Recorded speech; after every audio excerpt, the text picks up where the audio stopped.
오늘 우리에게 허락하신 하나님 말씀은 창세기 45장 16절에서 28절까지 말씀입니다. 창세기 45장 16절에서 28절까지 말씀을 우리 한 목소리로 읽겠습니다. 구약성경 72면에 있습니다. 창세기 45장 16절에서 28절까지 우리 같이 읽겠습니다. 시작. 요셉의 형들이 왔다는 소문이 바로의 궁에 들림에 바로와 그의 신하들이 기뻐하며 바로는 요셉에게 이르되 내 형들에게 명령하기를 너희는 이렇게 하여 너희 양식을 싣고 가서 가나안 땅에 이르거든 너희 아버지와 너희 가족을 이끌고 내게로 오라. 내가 너희에게 애굽의 좋은 땅을 주리니 너희가 나라의 기름진 것을 먹으리라. 이제 명령을 받았으니 이렇게 하라. 너희는 애굽 땅에서 수레를 가져다가 너희 자녀와 아내를 태우고 너희 아버지를 모셔오라. 또 너희의 기구를 아끼지 말라. 온 애굽 땅에 좋은 것이 너희 것임이니라. 이스라엘의 아들들이 그대로 할세 요셉이 바로의 명령대로 그들에게 수레를 주고 길 양식을 주며 또 그들에게 다 각기 옷 한 벌씩을 주되 베냐민에게는 은 300과 옷 5벌을 주고 그가 또 이와 같이 그 아버지에게 보내되 수나기 10필에 애굽의 아름다운 물품을 실리고 암나기 10필에는 아버지에게 길에서 드릴 곡식과 떡과 양식을 실리고 이에 형제를 보내며 그들에게 이르되 당신들은 길에서 다투지 말라 하였더라. 그들이 애굽에서 올라와 가나안 땅으로 들어가서 아버지 야곱에게 이르러 알리어 이르되 요셉이 지금까지 살아있어 애굽 땅 총리가 되었더이다. 야곱이 그들의 말을 믿지 못하여 어리둥절하더니 그들이 또 요셉이 자기들에게 부탁한 모든 말로 그에게 말하며 그들의 아버지 야곱은 요셉이 자기를 태우려고 보낸 수레를 보고서야 기운이 소생한지라. 이스라엘이 이르되 조카도다. 내 아들 요셉이 지금까지 살아있으니 내가 죽기 전에 가서 그를 보리라 하니라. 아멘. 요셉이 자신의 정체를 밝히고 난 후에야 형들과 단절되었던 대화가 시작되었습니다. 또 화해의 입맞춤이 있었습니다. 형들은 요셉을 팔고 아버지께 거짓을 구했습니다. 죽었다라고 얘기했지요. 짐승이 잡아갔으니 아버지는 죽었다라고 생각했을 겁니다. 하나님은 형들은 거짓을 말했지만 하나님은 생명을 구원하시려고 요셉을 먼저 애굽에 보내셨습니다. 악을 선으로 바꾸신 하나님의 일하심입니다. 하나님은 요셉을 통해서 야곱의 이야기를 다시 써내려갑니다.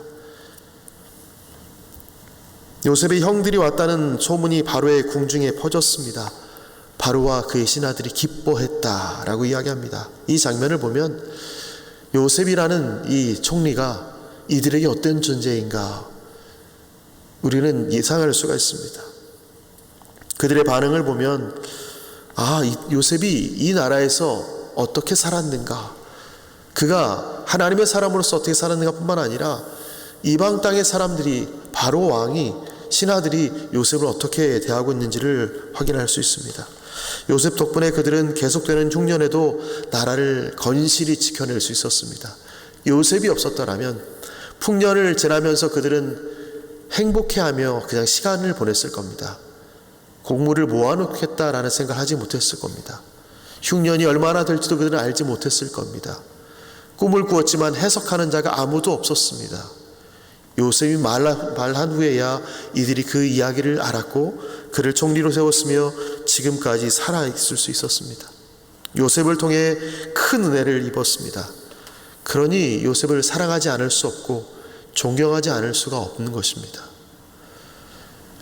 그런 요셉인데 요셉의 가족이 왔다는 소식, 형들이 왔다는 소식은 이들의 큰 기쁨이 된 것입니다. 바로가 요셉에게 명령합니다. 형들에게 명령하여서 이렇게 하면 좋겠다. 아버지와 너희 가족을 이끌고 오도록 해라. 애굽의 좋은 땅을 주겠다. 그리고 나라의 기름진 것을 먹게 하겠다. 게다가 이 일을 약속하고 난 뒤에 수레까지 보내어서 모셔오게 합니다.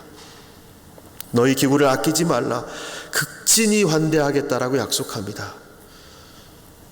요셉이 우리에게 어떤 존재인데 그 가족에게는 더 열심으로 내가 섬기겠다라고 말한 것입니다. 하나님은 물 없는 구덩이에 요셉이 던져지도록 놔두셨습니다. 그리고 그가 살아온 삶과 그가 노예로서 감옥에 있을 때도 지켜낸 믿음을 통해서 애굽 백성을 살리실 뿐만 아니라 이제 야곱 가족의 피난처를 마련하십니다. 바로가 이 야곱에게, 요셉에게 환대를 베푸는 것 같지만, 요셉의 가족들에게 선을 베푸는 것 같지만, 이것은 실은 하나님께서 준비하신 것입니다. 하나님께서는 이 모든 것을 바로가 베푸는 것처럼 보이지만 요셉을 예비하심으로, 요셉을 통하여 이미 하나님이 계획하신 것들을 풀어 가시는 겁니다. 애굽의 좋은 땅은 하나님께서 그 땅을 미리 예비하신 것이고, 또한 아버지와 가족들을 이끌고 나오라는 것은 그곳에 안식을 주겠다는 이야기인데 이미 요셉을 통하여서 예비하신 것입니다. 하나님은 이방 왕을 구속의 역사로 그 도구로 사용하시고 있는 것 뿐입니다. 바로는 이것이 하나님이 행하셨다라고 생각지 못합니다. 단순히 그냥 요셉이라는 총리 덕분에 우리가 유지하고 있고 강대한 나라가 됐으며 이것을 통해서 한번 사랑을 베풀리라, 은혜를 베풀리라는 것입니다. 요셉은 바로의 명령대로 수레를 줍니다. 길 양식을 줍니다. 또한 옷 한 벌씩을 형제들에게 나누어 줍니다. 요셉에게 옷은 단순한 몸을 보호하는 의복이 아닙니다. 요셉은 그 옷을 주면서도 여러 가지 생각을 했을 겁니다. 자기는 옛날에 채색 옷을 입었는데 그 채색 옷은 형제들의 시기에 불씨였고 그 옷을 빼앗기면서 요셉의 고난이 시작되었습니다. 하지만 요셉은 옷으로 형들을 용서하고 사랑하는 마음을 전합니다. 당신들은 나에게서 이 옷을 빼앗아 갔습니다. 그러나 나는 당신들에게 오히려 이 옷을 선물합니다. 한 아버지 아들로 회복된 형제를 보여준 것입니다. 그리고 오늘 본문에 요셉은 베냐민에게는 은 300과 옷 5벌을 주었다라고 이야기합니다. 막내에게 더 주었는데 형들은 시기하지 않습니다. 요셉이 은 300과 옷 5벌을 주면서도 생각을 했겠지요. 내가 이곳에 팔려올 때에 미디안 상인들에게 은 20에 팔렸다.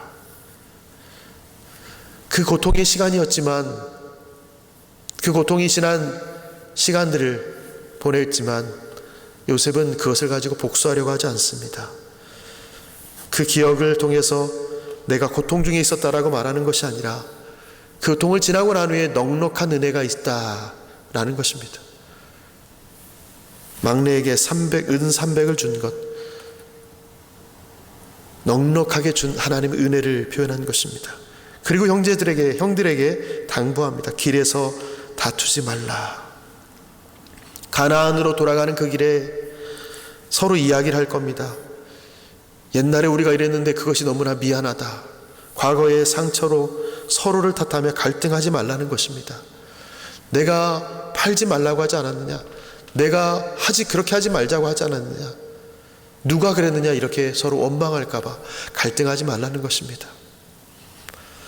섭리신앙은, 하나님의 섭리를 믿는 신앙은 현재의 관계를 보호하게 됩니다. 이 일이 하나님으로 말미암아 이루어졌다. 이 시작이 하나님으로부터 왔다.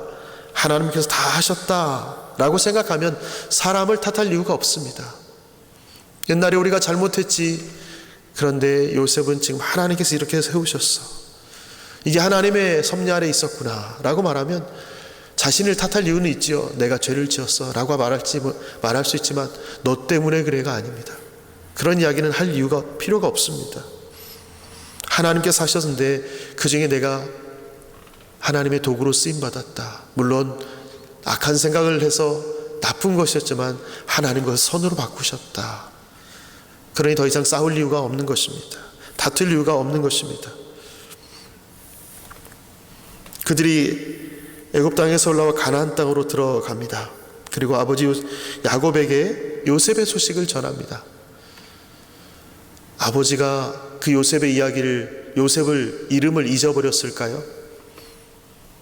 시간으로 보면 22년이 지났습니다. 아마 야곱의 집에서는 요셉이란 이름을 언급할 수 없었을 겁니다. 요셉이란 이름을 언급하면 아버지가 슬퍼할 거고, 형들은 또 그것 때문에 죄책감에 빠졌을 것이고, 그래서 요셉이란 이름을 서로 거론하지 않았을 겁니다. 그 22년의 시간은 아버지에게는 괴로움과 절망의 시간이었을 겁니다. 그런데 형들이 와서, 아들들이 와서 요셉의 이야기를 꺼냅니다. 그 요셉이 애굽의 총리가 되었습니다. 아버지가 믿지 못하지요. 어리둥절합니다. 마음이 냉담하여 믿지 못한 것입니다. 22년 동안 아들들에게 철저히 속았습니다. 짐승이 잡아간 것 같습니다. 이것이 아들의 옷인지 확인해 보소서. 야곱은 스스로 내 아들이 죽었다라고 생각하고 22년을 살았습니다. 근데 지금 와서 살아있다고 말하니 얼마나 황당합니까? 어디서부터 잘못된 것일까? 이 아들들이 나에게 잘못을 구한 것이다라는 것을 알게 되면 얼마나 큰 좌절이겠습니까? 들어도 믿지 못했는데 야곱의 마음을 움직인 것은 아들들의 말이 아니었습니다. 요셉이 자기를 태우려고 보낸 수레를 보고 야곱의 기운이 소생한지라. 말로 들었지만 믿지 못합니다. 형들의 말, 그 아들들의 말이 신뢰가 되지 않습니다. 그런데 수레, 그것을 보고 요셉이 살아있구나, 요셉이 보낸 것이구나, 아들이 아버지를 맞으러 보낸 구체적인 사랑의 표현이구나를 알게 된 것입니다. 스울로 내려가 아들에게로 가리라 라고 말하며 슬퍼했던 그 야곱이 수레를 보고 기운이 소생했습니다. 야곱이 입을 열어 말합니다. 28절에 보니까 이스라엘이 이르되 조카도다, 내 아들 요셉이 지금까지 살아있으니 내가 죽기 전에 가서 그를 보리라 하니라. 얼마나 간절할까요? 마음이. 그토록 보고 싶었던 아들, 볼 수 없을 거라고 생각했던 아들인데 살아있다라는 말이 야곱에게, 이스라엘에게 큰 소망이 됐을 겁니다. 처음에는 식량을 위해서 아들들을 보냈습니다. 우리가 굶어 죽을 수 없으니 가서 식량을 구해오라. 두 번째도 그래서 보냈습니다. 그러나 이제 야곱이 살아있는 아들을 보러 가겠다라고 얘기합니다. 단순히 그냥 아들이 살아있으니까 가겠다는 것이 아니죠. 하나님의 일하심을 보러 간다는 거예요. 나는 죽은 줄 알았던 그 아들이 살아있고 하나님이 그를 어떻게 보살피셨는지 애굽의 총리가 되어 있다는 것, 이 말도 내가 가서 확인하리라. 하나님이 어떻게 일하셨는지를 나는 보고 싶다는 것입니다. 오늘의 이야기는 요셉의 성공 드라마가 아닙니다. 하나님께서 쓰신 이야기입니다. 형들의 시기가 있었습니다. 20개의 은혜에 팔렸습니다. 보디발의 집에 갔습니다. 감옥에 갇혔습니다. 술 맡은 관원장은 나를 잊어버렸습니다. 이 모든 것이 하나님의 대본 안에 있었습니다. 그 스토리가 끝을 몰랐을 뿐이지 하나님의 대본 안에 있던 이야기들입니다. 사람들은 자신의 욕망과 두려움으로 행동했지만 하나님은 그 모든 것 위에서 일하셨습니다. 바로의 마음도, 수레도, 야곱의 소생도 모두 다 하나님께서 쓰신 대단원의 장면들입니다. 하나님은 이 요셉의 이야기를 통해서 야곱의 이야기를 흘러가게 하신 것처럼 우리의 이야기도 쓰고 계십니다. 때로는 우리가 끝을 맺지 못한 장면을 우리가 마주할 때도 있습니다. 여기서 내 인생이 왜 이렇게 꼬였는가? 나에게 왜 이렇게 힘든 일들만 있는가? 이해할 수 없고 설명되지 않은 고통이 있을 때도 있습니다. 그런데 우리가 기억해야 될 것은 내 인생의 내 삶의 이야기는 하나님께서 쓰고 계신다라는 사실입니다. 마지막까지 하나님께서 쓰신다. 내가 내 인생을 쓴다면 좋게 쓰려고 하겠지만 내 인생이 내 마음대로 안 된다는 것을 우리는 압니다. 그러나 하나님께서 쓰시면 그 이야기는 내가 알 수 없지만 마지막은 우리는 알고 있습니다. 그 마지막에 하나님께서 우리에게 베푸실 은혜는 알고 있습니다. 지금은 알 수 없는 상황이지만 우리는 하나님은 언제나 선하시다는 것을 신뢰하기에, 하나님은 언제나 옳다라는 것을 알기에 하나님이 마지막 날에 나를 하나님의 스토리에 넣으실 것, 하나님의 이야기 가운데 내 삶이 들어갈 것이라는 것을 우리는 확신합니다.